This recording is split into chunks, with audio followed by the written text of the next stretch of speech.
All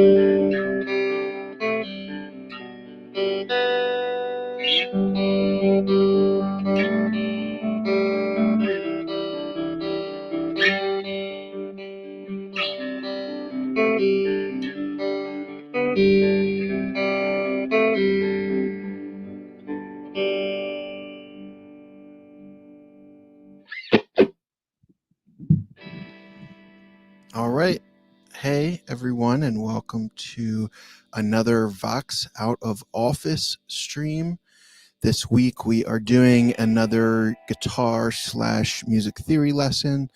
And if you haven't seen the other lessons that we've done over these streams, be sure to check out those on either our Facebook in the videos section or on our YouTube page. We have a playlist of all the streams, and you can find any of the lessons there, as well as some of the other types of videos that we've done with this out of office stream. So if you have any comments, please leave them in the chat. I'm going to be keeping an eye on that, and I can try and answer your questions or maybe help explain what I'm talking about better if you don't fully understand or you just need it clarified. So please let me know there and let us know how you're liking these live streams. We are, planning on continuing to do them, but let us know how you like them, which types of videos you like best, if there's a type of video you'd love to see that we haven't done yet. All of that stuff is super helpful for us as we plan to give you the best streams that we can to keep you entertained and keep you working on your skills of guitar and, understanding the ins and outs of a Vox amp. So before we get started, I want to say I'm playing my Harmony Silhouette. It has these nice gold foil mini humbuckers in it, and that is going out directly into the AC4 that I have next to me. I have that set with the gain at about 1 o'clock. The bass is about 11 o'clock, treble at 1 o'clock, and then the volume set to what will work best for you all to hear me. The output from the external speaker jack is going into my universal audio aux, which is off camera. And that is emulating a British voiced speaker 112 cabinet. So pretty much exactly what I'm hearing in the room from the amp, but this is going to give you the best audio quality as opposed to me miking up an amp at home and picking up all kinds of other external noise, like me hitting the strings and all that kind of stuff. So that is about all of the setup info. I want to say thank you, Tomas, for stopping in again. Really great of you to stop by, and everybody else who is continually watching these streams. I know there are some familiar names in the chat from week to week, so that is always appreciated. And now I just want to dive into talking about the theme for this week, which is spicing up the pentatonic scale. And really, maybe I could have called it demystifying the pentatonic scale or stepping outside the pentatonic scale. There's a lot of things I could have called this that all sort of talk about the same concept, which is we all know the basic guitar pentatonic. It's something that guitarists learn very early. I'm sure all of us did. And if not, you've certainly heard it across a lot of blues and rock and similar genres. So the classic is the A minor pentatonic.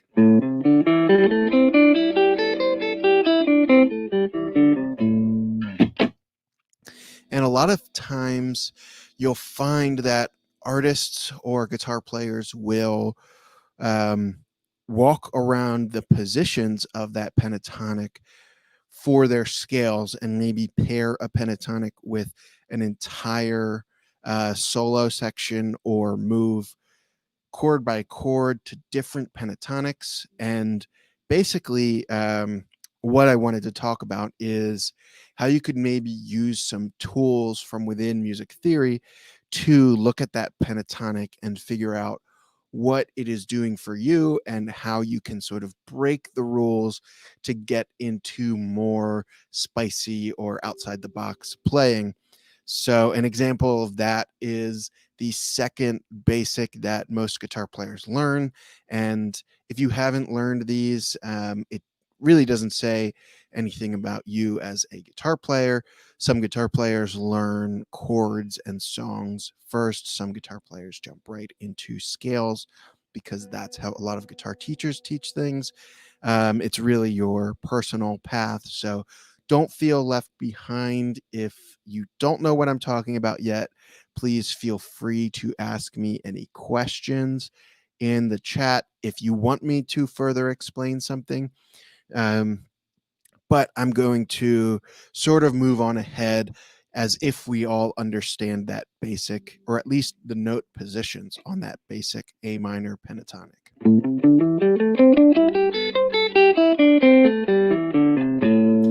And then if we add one extra note, which makes this no longer a pentatonic scale, we get a scale that is also equally as familiar.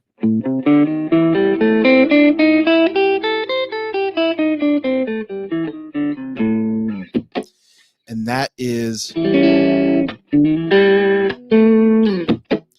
blues scale, which, at least how I learned it, and I'm sure how most other guitar players learned it, is like the first step after the pentatonic, and it sort of takes a look at a lot of famous blues player icons like B.B. King and tons of others, and sees, oh, if you add in that walk up note, that passing tone, it builds this very bluesy, very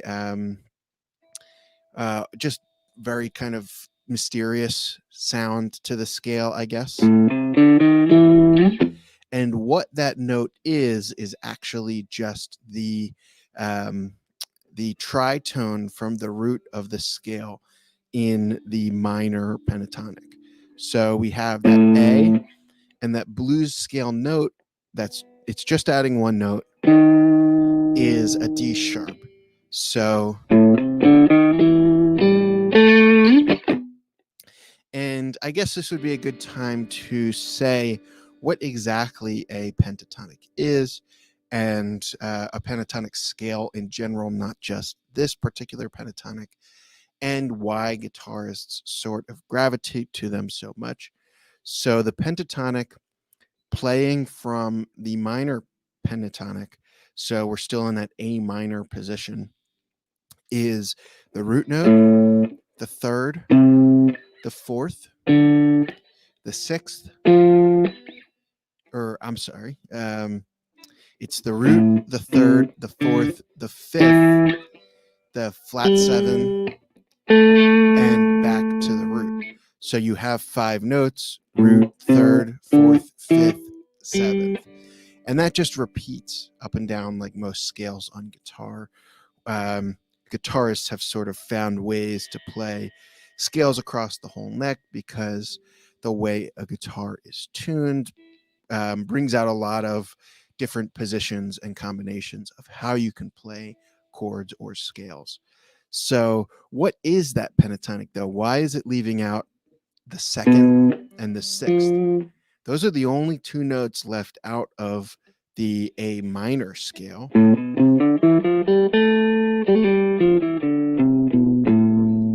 And the pentatonic just skips over them. And the reason why is those 2 notes are where all of the tension is within this diatonic scale, within the natural minor scale, the major scale, which is just a step up from, or one step within the pentatonic, one position up, but rather a third up. So the major pentatonic would be, that is the root, the second, the third, the fifth, the sixth, and the octave. So what we're leaving out is the seventh, which is where all of that tension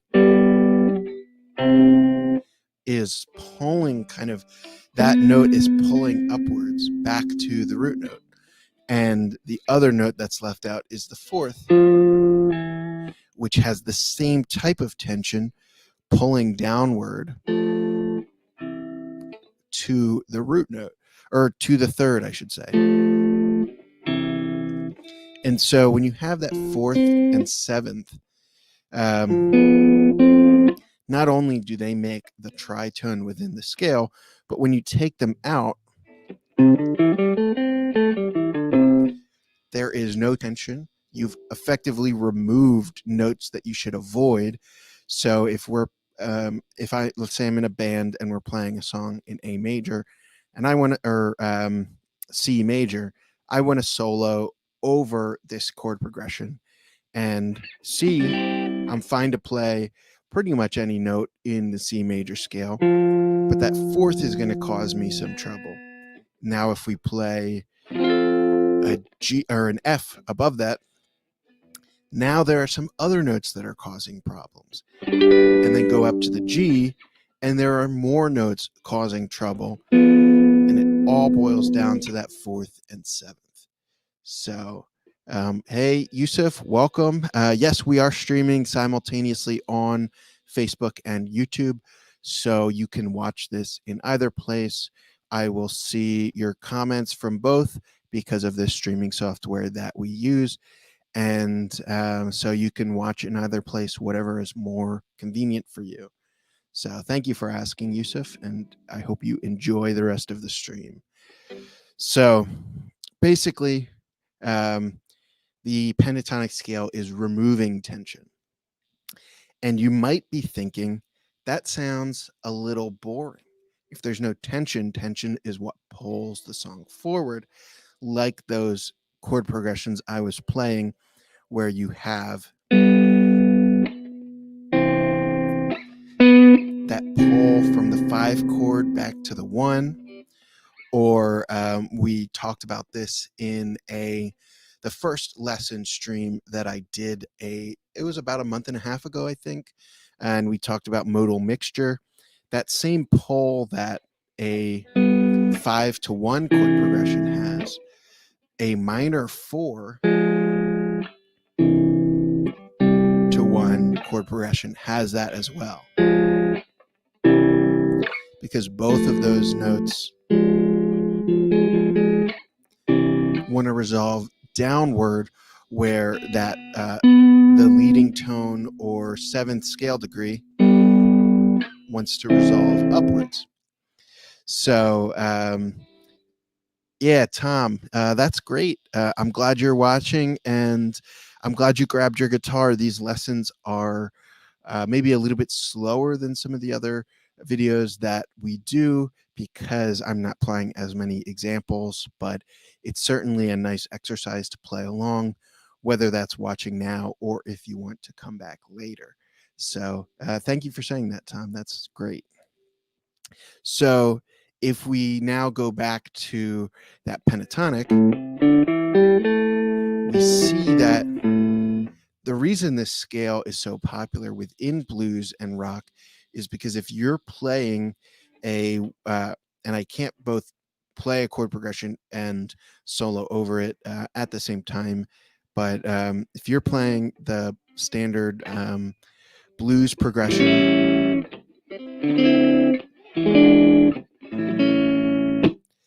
which isn't even based on a key center necessarily, they're all dominant 7th chords. But if you're playing that,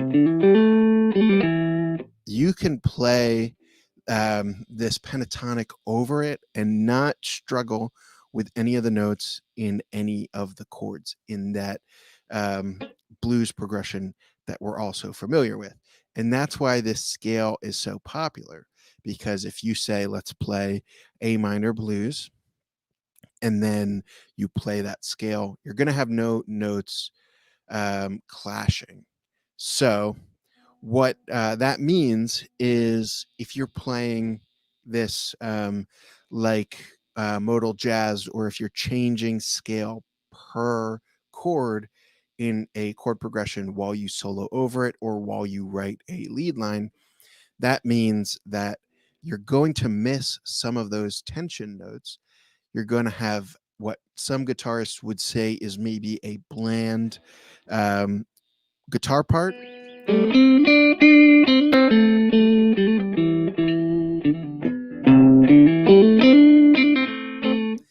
where you're just sort of moving up and down on the scale. And this is certainly something I did when I was first playing guitar. And I know so many other guitarists who learned this scale and then just sort of noodled around it and thought, yeah, that's soloing. That is, playing to the chord progression, which is great, but it means you're leaving out some of that tension. And unfortunately, it comes across in sometimes a weird way when you're just walking up the scale and back, like I was just there.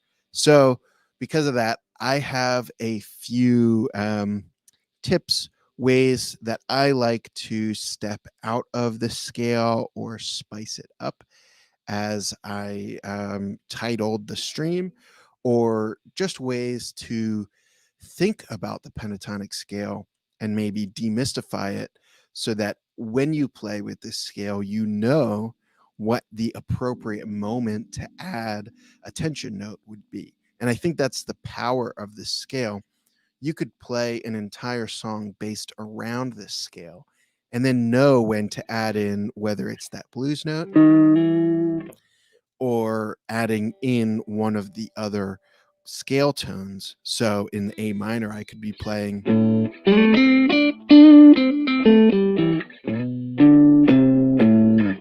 and just adding that one note totally changes up the scale, because there was tension for a moment and then we resolved it. So that is what we're going to look at today. And if you're just joining us now that we're a bit into the stream, I just want to say I am playing my Harmony Silhouette with these nice gold foil mini humbuckers. I just noticed you can't see them under that banner. So these nice gold foil mini humbuckers in the Harmony Silhouette, that is going directly into the AC4, which I have set a little dirty.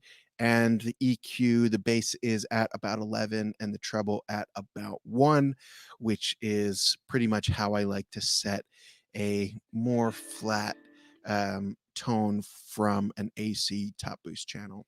And then you're hearing this through my universal audio aux, which is off screen. That is giving you a nice British voiced 112 cabinet emulation, which is great because you do not, it gives you much better audio than if I mic'd up this amp right here. So that is how we are all set up. Feel free to ask me any questions in the chat. I'm keeping an eye on those. And let's dive into sort of my my steps of each of these can work together and work separately, but they're just sort of steps or different methods to spice up the scale. So if the starting point is what I was just playing, that sort of, my first year playing guitar,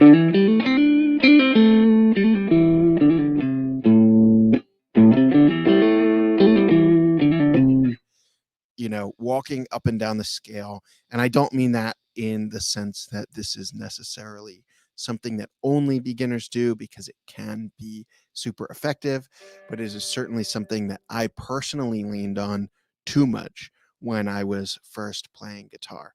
And I know others feel this way. So when I say my first year playing guitar, I mean me personally.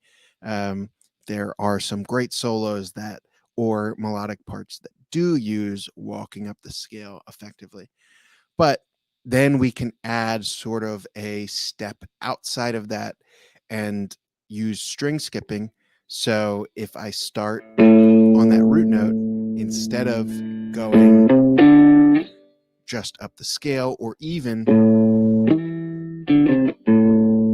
to the next string, we can jump up a few strings to something like this.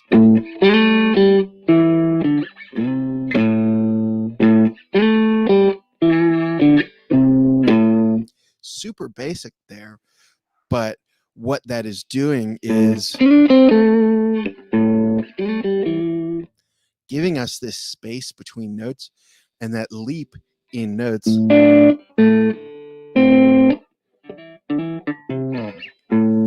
that adds a moment of surprise, maybe, or a moment of momentum to your lead line.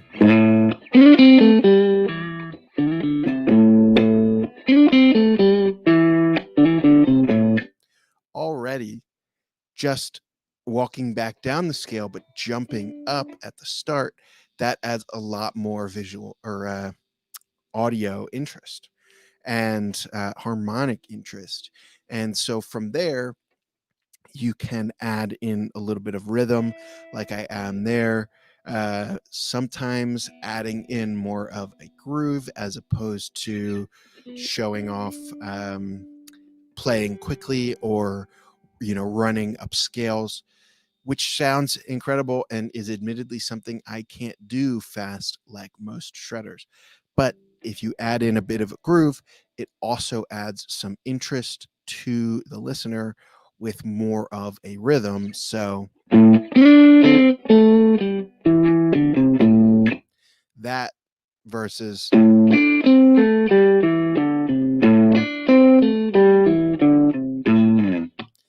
both of those have their place within a song and in context, but you can hear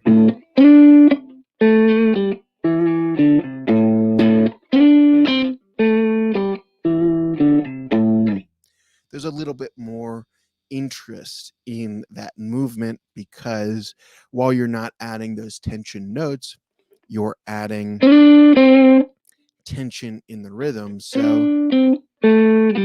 a repeating pattern like that, you start to expect what's coming next, and then you can break that. So long, short is what the first three phrases within this riff play. And then at the end, three evenly spaced notes. So it gives this, break and release when we go back to the higher notes. So just a way to add some interest. And this is something I hear in, and I've actually been basing this riff off of a Tame Impala song that I really like, which is up in the D minor space, up higher on the neck. I know you can't see my hands there, so I'll remove this banner so you can see.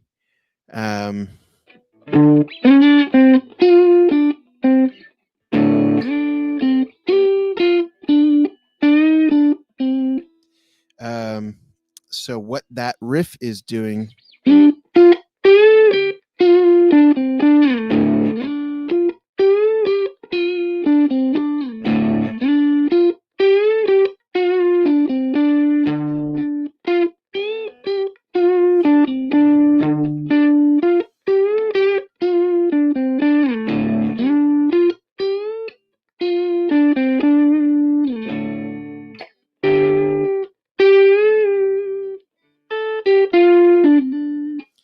So that riff is playing around the D minor pentatonic, and that bend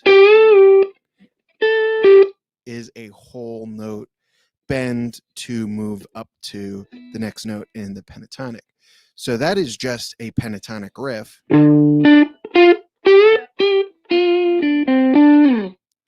But because of that rhythmic movement and some of the accents throwing the bend in, each note is slightly different. When you take out pitch, the articulation of each note is slightly different, which gives you some interest moving through. And then you release some of that interest from the rhythmic tension when you hit that root note. And I sometimes play it with a power chord for that D, because the whole band comes in and hit the cymbals, the bass hits the note, it's powerful, and then goes back to. So yeah, a really great riff to look at for what interest within the pentatonic can be. And so from here, I want to go back to that blues scale that we were talking about. This, I think, is the next step, because it is stepping outside the scale in a familiar way. So while it is not a scale tone or even a chord tone for that A minor chord that the A minor pentatonic is based on, it is familiar because it's a common variation to the scale. So if we were playing my example riff,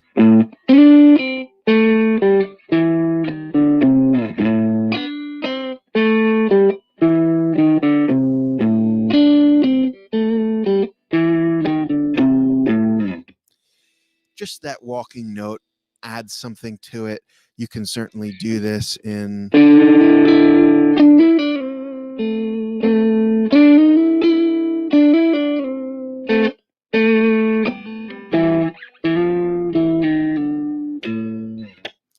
you can add that in soloing or walking up and down. And if you don't play it every time, like I was doing there in the higher riff, so what I'm doing there, if you can't see, I'll try to play it pretty clearly.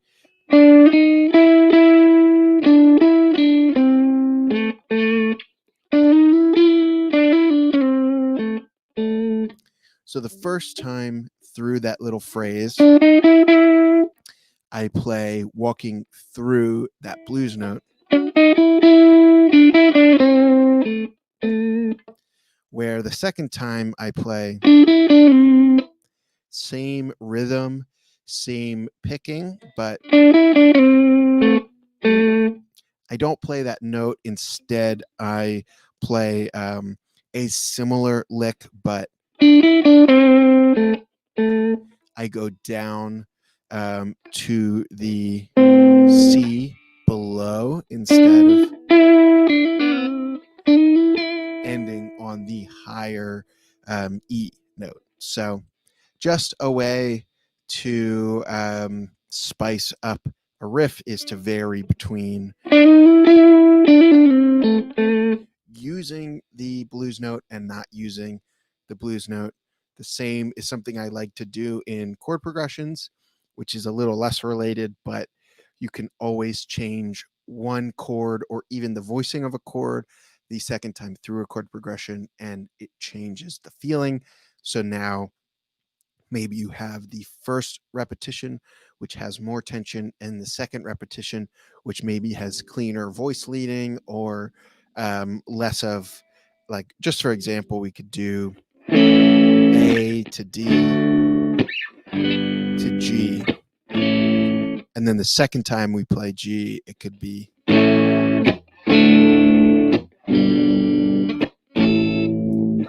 So the first time stiffer, and then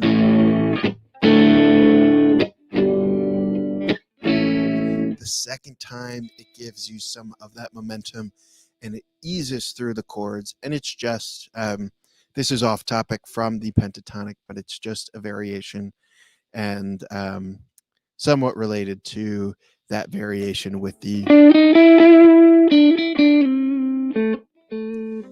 using and then not using that extra note between repetitions.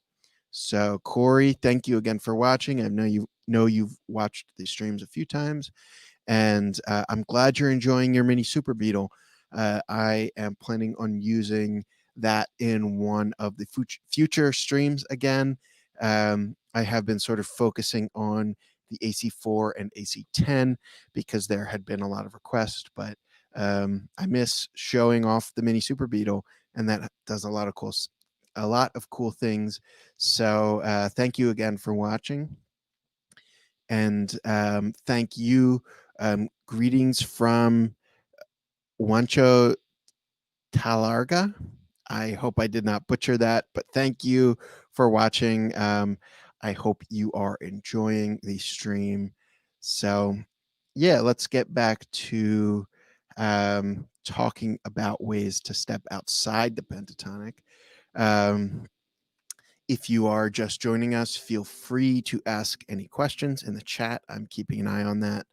So, what we can do with the blues scale is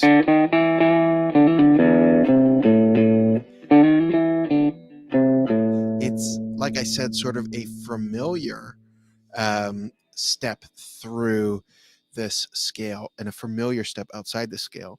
But getting to what I really wanted to show is using that same idea, taking a step outside the scale, but just adding those tension notes back in, adding in the notes that were removed from the diatonic scale to the pentatonic scale. So if you missed me explaining this at the beginning of the video, the pentatonic scale here, we're using A minor because it is so common with guitarists, and I'm sure a lot of us know the positions across the neck, but A minor pentatonic.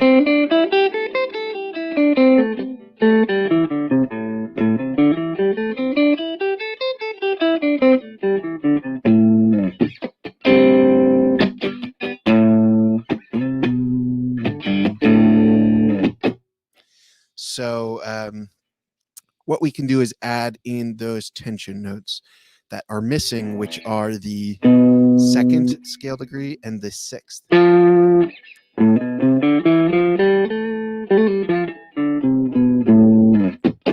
So before I get into these tension notes, I actually forgot to show an example I had, a pretty iconic riff that uses this blues scale in less of a bluesy way. So what that is Aqualung from Jethro Tull, and that does a really clever thing. It starts on the fifth scale degree, so I'm just playing the seventh fret on the A string, and it goes like this.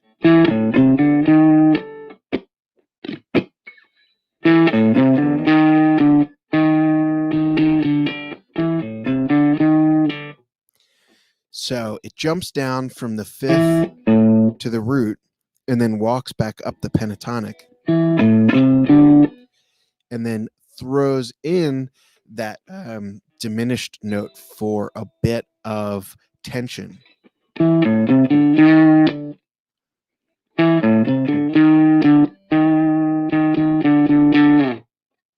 So that's neat. I really like how that uses the that diminished fifth or blues note as opposed to my typical use of it, which is more a passing tone, or it's always leading upwards to the fifth, and Jethro Tull start on the fifth, so the riff is going to resolve on the fifth, but then the blues note actually resolves downward to the fourth before going back.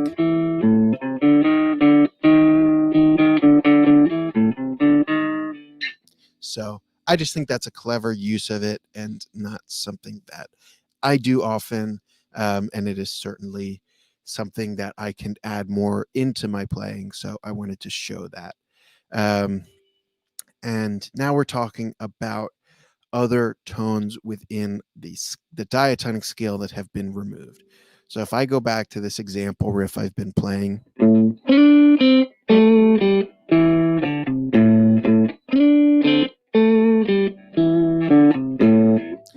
there's a lot of stuff I can do here with adding in either that second or sixth. So maybe we could do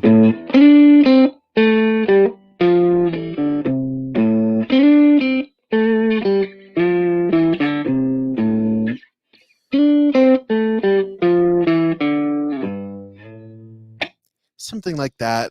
Just a step outside, you hear tension there, and then immediate release, and then it changes that resolution. When we go back to the root note, it changes how it feels, because that tension is still lingering a little bit.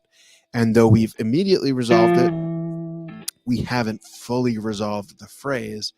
So it feels a little off still. Or you could use the tension note to start the riff, something like.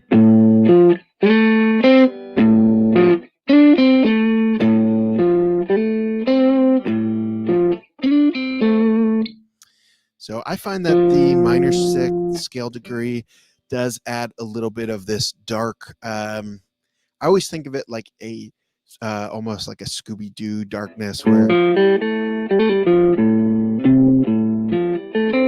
it's like early TV horror, spooky fog and bats flying across the screen. That's sort of the darkness I feel from that. The minor sixth scale degree, where the second in the minor scale is the leading tone in the major scale. So we can pull a lot of tension there.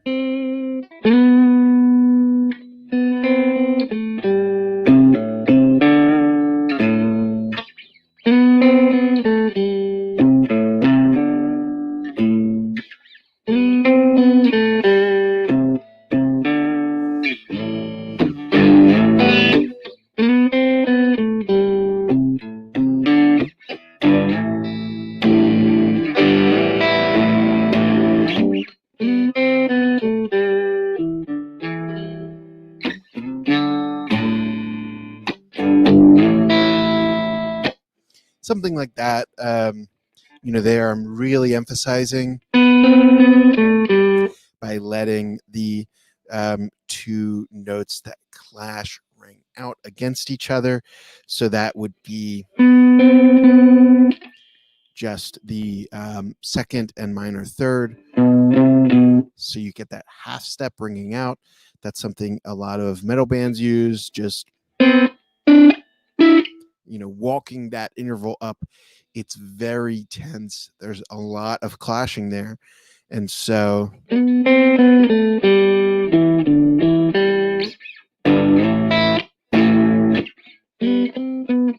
if I play the riff like,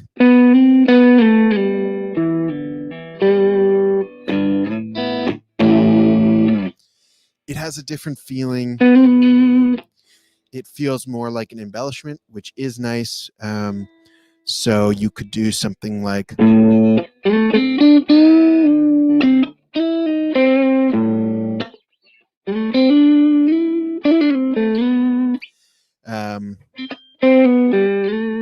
I played there. That is the wrong note. That is not the second. So that's a bit more tense. That is the blues note. But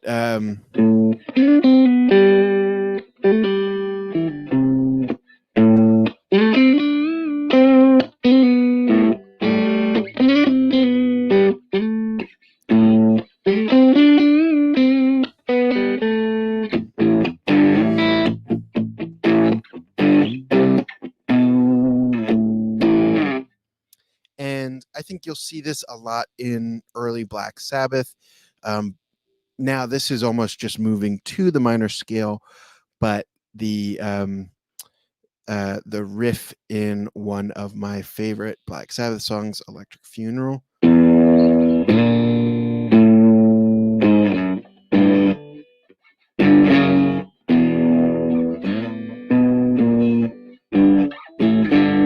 There, I was starting in the wrong key. So this part of the riff is, and I'm going to adjust the amp a little bit, add a little bit more bass, turn up the gain a tiny bit.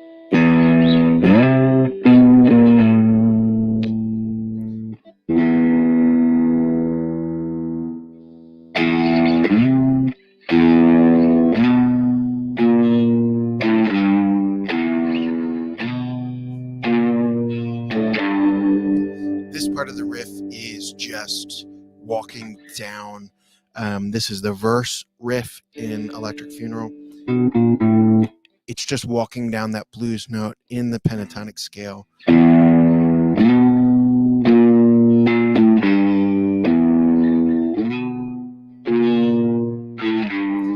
then you get the intro and interlude riff, which goes outside of this pentatonic and is more in the diatonic minor scale.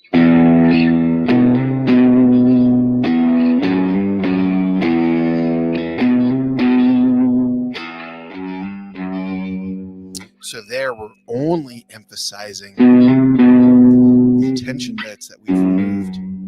So we're playing the 5th and minor 6th and 2nd and minor 3rd.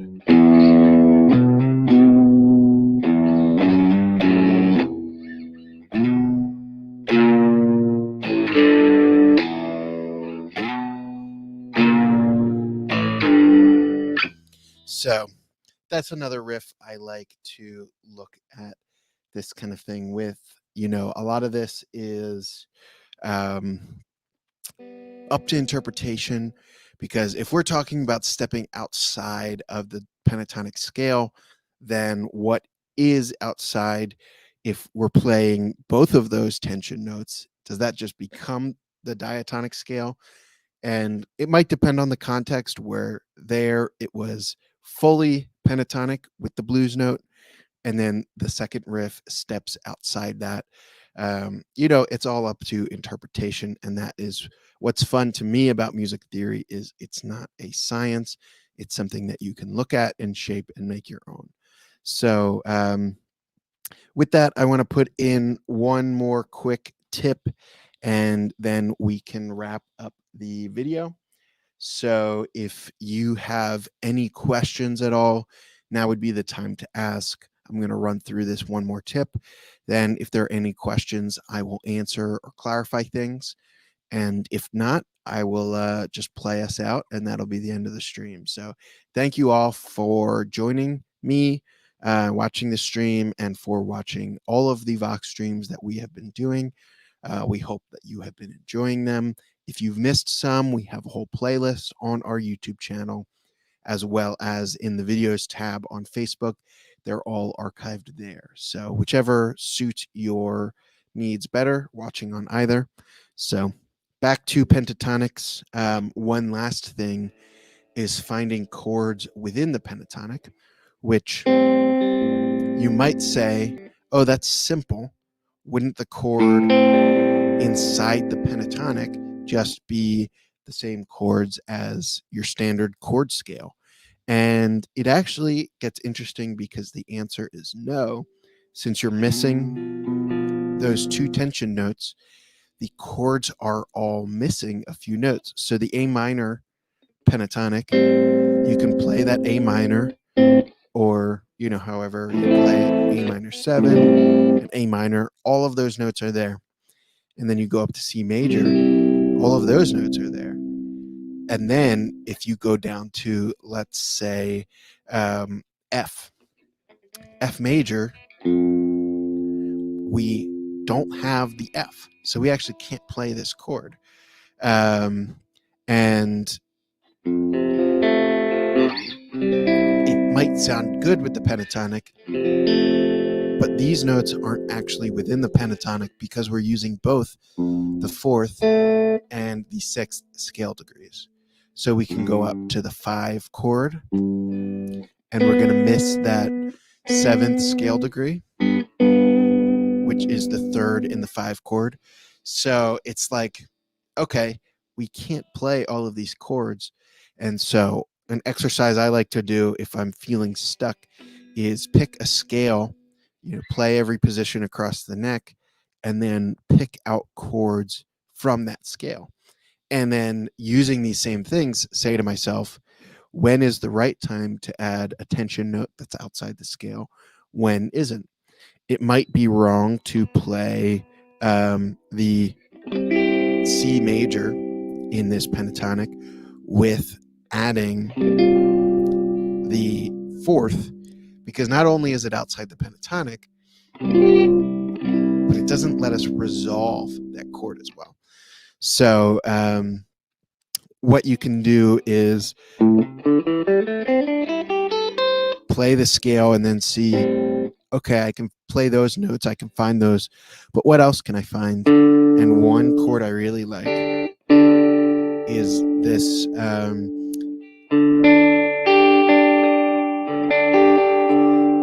it's actually more of a double stop or something like that, because it's just root fourth, or you can leave that second string open, so it's root, fourth.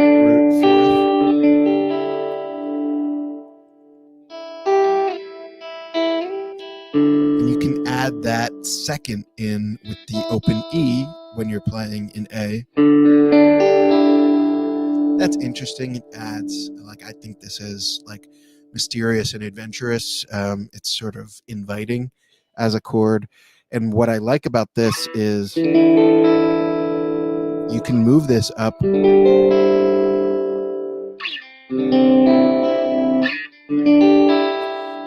these positions on the scale. And then when we go to C, we can actually play the C major instead of the suspended.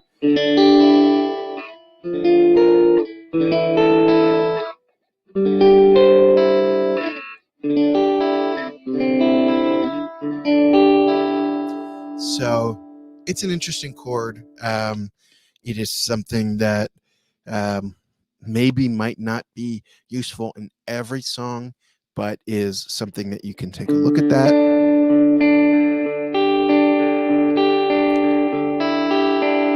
And build a riff off of, something like that, just an arpeggiated thing.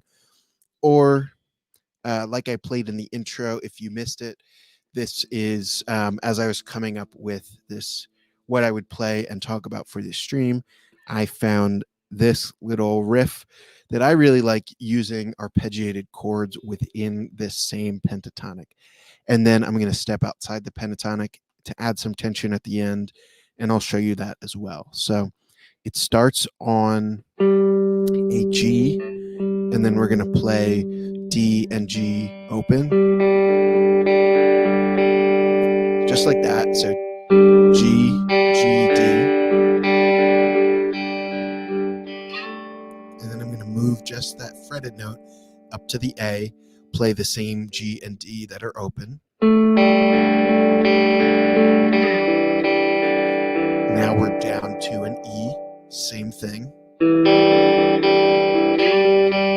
Back to the G, and then we're going to go to the C.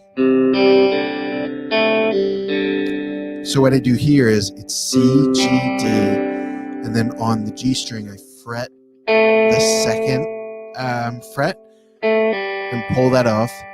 So that is playing like the major sixth for C, which is within the pentatonic. Then I'm going to move up to the D,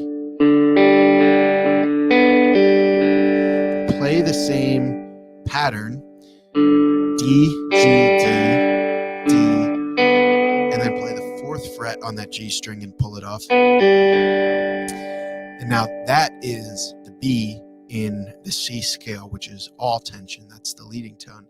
And we're not actually resolving it.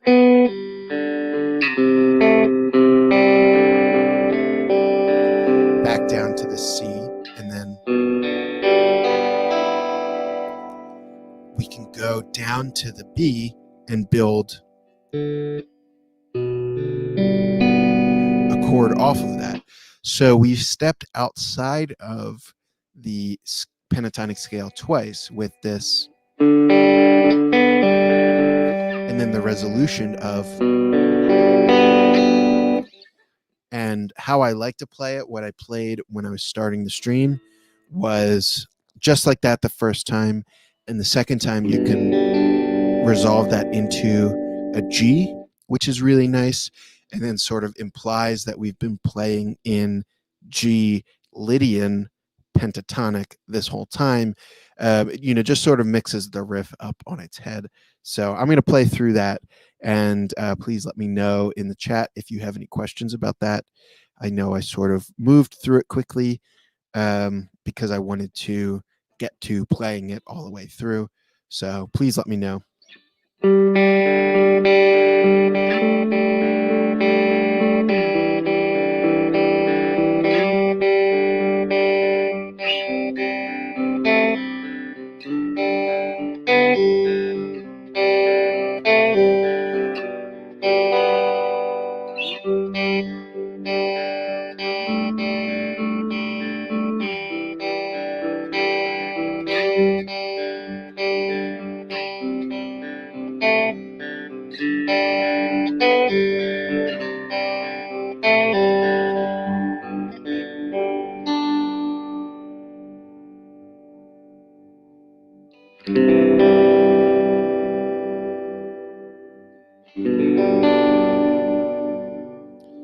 So just a really nice way to use that tension and step outside of the pentatonic to then release the tension.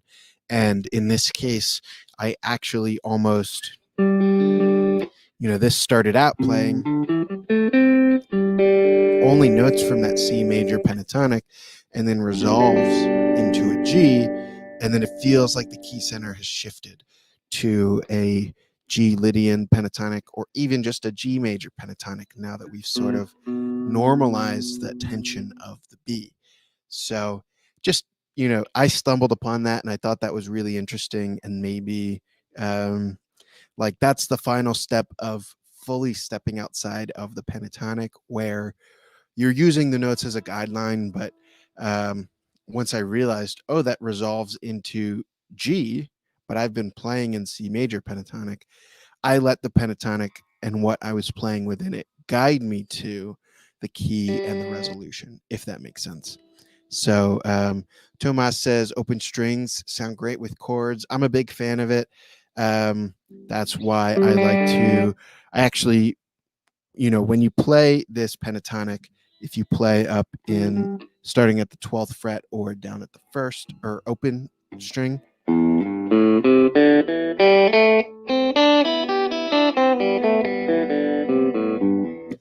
all of the strings are played open except for that B, because that is moved up to the C to take out that tension. And Corey, I'm really glad you like the open strings as well. So I noticed that I could play starting on a G or starting on a C. And that's all within the pentatonic because I'm not stepping outside it with any of those open notes. That's something I like to do in a standard key as well, and find that, in G, you can let this C, D, and E in kind of a peculiar shape ring out with those open notes. That I really like. So I'm a big fan of open notes, and sometimes I'll dabble in open tunings like Dadgad or some of those folk tunings. Those are very fun to play with. Let me know if that's something you would be interested in for a stream. That's a little bit more complicated. I've sort of put it off because I don't want to retune my guitar that much to show a few tunings. So that's why I have not done it yet, but it's something I love and works great for finding your way outside of the pentatonic sound while still using the pentatonic scale and the notes that are in it. So yeah, that is sort of everything for what I had planned for this. And we're just about at an hour. I actually figured this would be a bit of a shorter one. And we were able to talk and expand on some of the stuff, which is really great. So thank you all for your comments and your questions. And I am going to play through that riff again, and then that will be the end of the stream. So thanks for watching.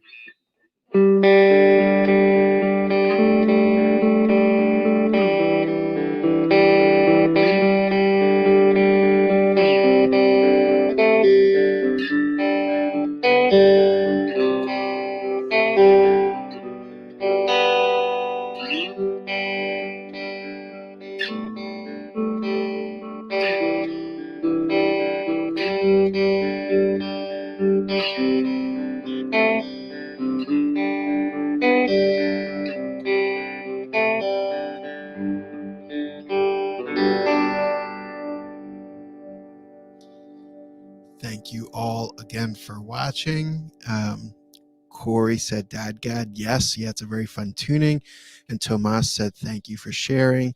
Thank you all for watching. And if you did not catch this stream from the beginning, it will be saved on our YouTube page. It usually goes up in about an hour or two because YouTube has to process the full video, and these are quite long. So that will be up on the YouTube page eventually once YouTube is done processing it. And on Facebook, it is saved immediately. So you can head over there to watch that if you missed the beginning. So thank you all again for watching, and we will see you at the next stream.